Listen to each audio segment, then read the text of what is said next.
I'm sharing the honest, technical, and sometimes frustrating truths about renting in Korea. Hi, my name is Hani. I moved to Korea just last month from the San Francisco Bay Area after living in the US for 12 years. In the past months, I have been deep in the apartment hunting process, and it has been very eye-opening. Renting in the Bay Area was pretty straightforward. You'd either rent from a managed apartment complex or you rent from a private owner who owns a single-family house or a townhouse. And while the prices are pretty expensive, it seems pretty straightforward in general. Here in Korea, the system is completely different. Honestly, I haven't seen a lot of people talking about these real challenges when it comes to apartment hunting in Korea. It's not always choosing between two beautiful apartments. There's so many hidden things that we need to watch out for, especially as a foreigner in a new country. If you're thinking about moving to Korea and want the real, unfiltered truth about how everything works here, this video is for you. I hope it helps you know what to look for and how to better protect yourself. Without further ado, let's dive in. First and foremost, let's talk about money. In Korea, when it comes to renting, you're basically choosing between two systems, Wolse and Jeonse. Wolse is the closer one most foreigners are used to. You pay a smaller deposit up front and then you pay monthly rent. And the deposit is usually 10 to 20 times of your monthly rent. So when you're scrolling through apps like Zigbang or Dabang, you see two numbers at the same time. It normally says 3,180 and then 1,100.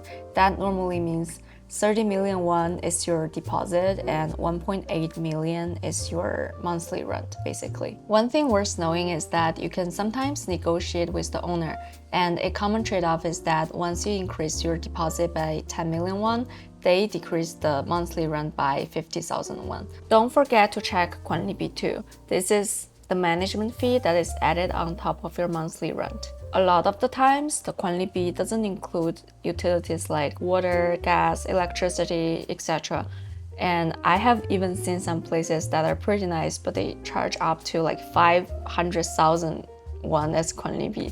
So this is something that you really need to factor into your budget. When I first did math, I was pretty shocked at how expensive this can get really quickly. I remember thinking to myself, wait, what do you mean I have to put like $30,000 down just to rent a decent apartment here? This made it really clear how important it is to know your budget upfront, both how much you're comfortable putting down as deposit and what is your realistic upper limit for your rent.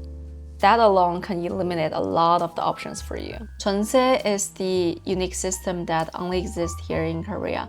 So basically, you pay a large lump sum deposit to the house owner, and normally this will be like 70% to 80% of the house value, and you pay no monthly rent. A lot of people take out loans for the deposit, and so you're basically paying interest to the bank while the landlord uses your money to invest in other things.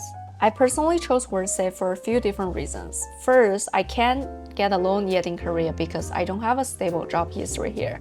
And second, Wolse gives me more flexibility in managing my own finances, which means I don't risk putting like all of my money into the house market here. And third and most importantly is that there are so many Jeonse 사기 in the news, which means deposit fraud, and you risk not getting like all your money back. It just happens from time to time. For me, Wolse just feels so much safer. Then you might think, okay, then I will just do Wolse because I'm guaranteed to have my money back. But that's not entirely true either, because there are also fraud regarding like Wolse deposit. I'll talk about what to look for and how to better protect yourself in later sections. There's also a common thing that most people don't tell you about upfront is that you can't really be looking for Wolse many months ahead because the listings are just not out yet. Ideally, you should start looking 2 months ahead, but normally within a month or even less. I personally find this rule very frustrating because if you can't find a place that you like within that short window, it could mean that you have nowhere to stay for a certain period of time. It also forces you to rush your decision without enough time to compare options or gather enough data points. And since most leases are 1 to 2 years once you sign, I really want to make sure that I'm not moving into a place that I would absolutely end up hating.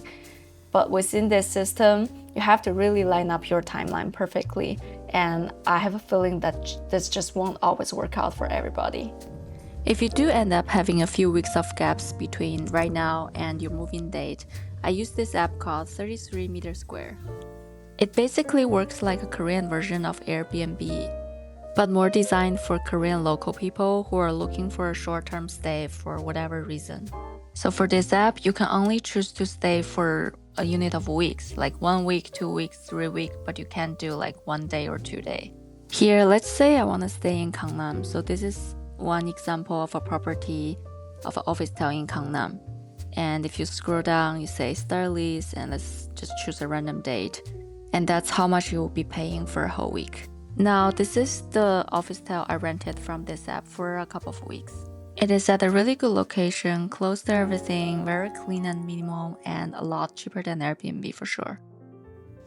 And now I want to talk about mindset while looking for a place to stay here in Korea.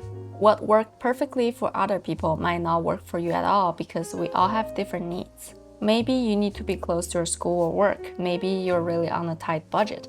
Or maybe you want to experience that modern loft-style apartment and don't mind it being compact and smaller in size. All of those are completely valid needs, and that's why it makes our apartment hunting journey looks entirely different. For me, I have 3 big non-negotiables, and this made my search so much harder than I expected, and I'll explain why each one is so important to me. First up is space. I need a bigger space, ideally over 30 square meters. Seoul is a huge city with massive population, so there are a lot of office towers and one-rooms designed for students and office workers. If you're a student looking for a one-room, it might not be that hard to find. But for me, after 12 years of living in the US, this is actually my first year after such a long time to be actually living in Asia. This year, I'm expecting lots of family and friends visit, so I really need a space that feels like separable and comfortable enough for at least 2 people to stay at the same time. So my first non-negotiable is clear.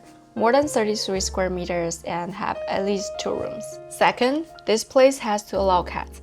This single requirement eliminates about 99% of the housing on the market. I find it really interesting because before moving to Korea, I thought Korea is really pet friendly. You see pet cafes everywhere and so many people walking their dogs outside, but when it comes to apartment hunting, it is an entirely different story. Most of the time, it just says no pets allowed straight from the listing.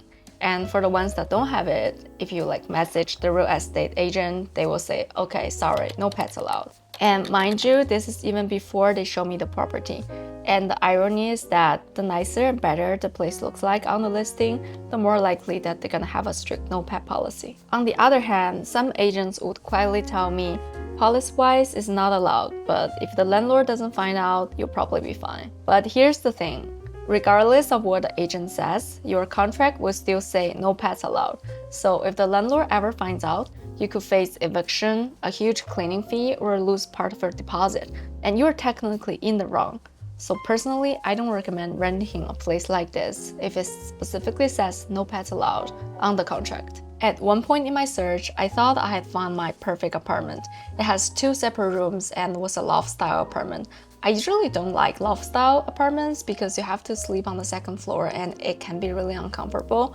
But for this one, you're basically living on the 1st floor and you can use 2nd floor for storage. And just imagine how fun it would be for my cats to jump up and down through the stairs. I basically immediately fell in love and I was like, okay, let's sign this one. So as we were talking to the agent and she was calling to the house owner, then we found out that the owner doesn't actually want cats in his apartment. We tried negotiating and convinced the house owner, but it didn't work and in the end we had to let it go. So if you're considering bringing your pets to Korea, I'm just letting you know this is what the situation might look like. Third non-negotiable is budget. I set a clear budget for myself. No more than 2 million won per month with everything included, and no more than 50 million won down as deposit. I could have looked at better places that are over 2 million won per month, but I chose not to because I know myself too well. There are always better apartments and I could easily go over budget. Since I don't have a job in Korea yet, I want to make sure that I spend my savings in a reasonable way. In addition to these 3 big non-negotiables, I also have some preferred conditions. I'll print it out here for you.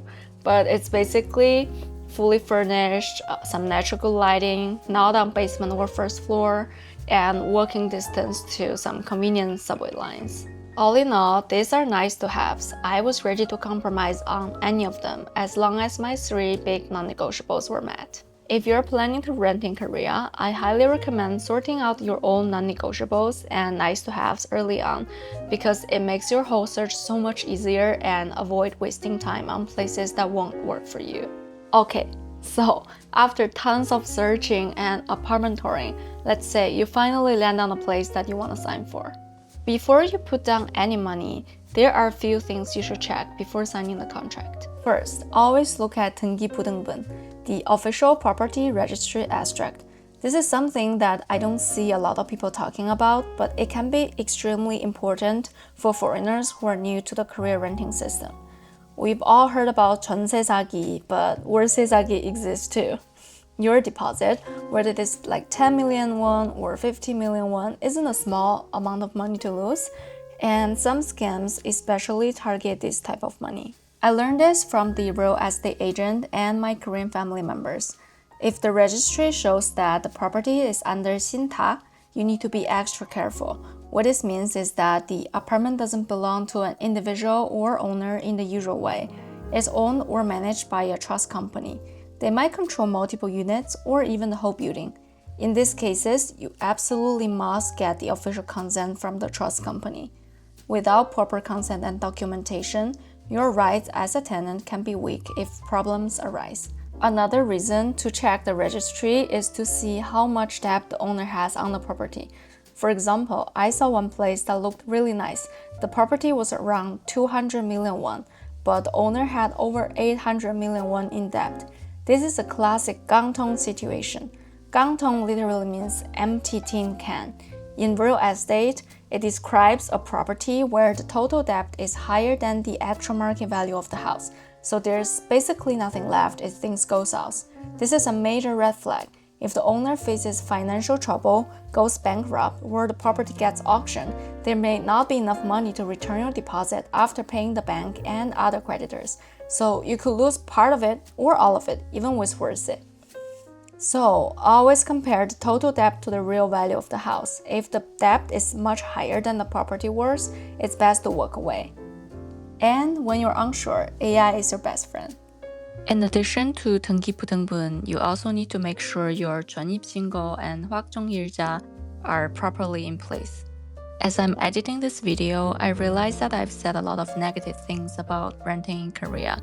I'm not saying all renting here in Korea is a scam, but this type of information just aren't talked about enough, especially for foreigners who just moved to Korea. And we can only better protect ourselves if we have done the due diligence upfront. You can always ask help from the real estate agents, but again, please do your own research. It took me a whole month, but I finally find my home for the next 2 years. If you have any questions regarding renting in Korea, leave me a comment below and I'll try my best to answer. In the next episode, I will try to take you through moving day. Thank you for watching and I'll see you in the next one. Bye!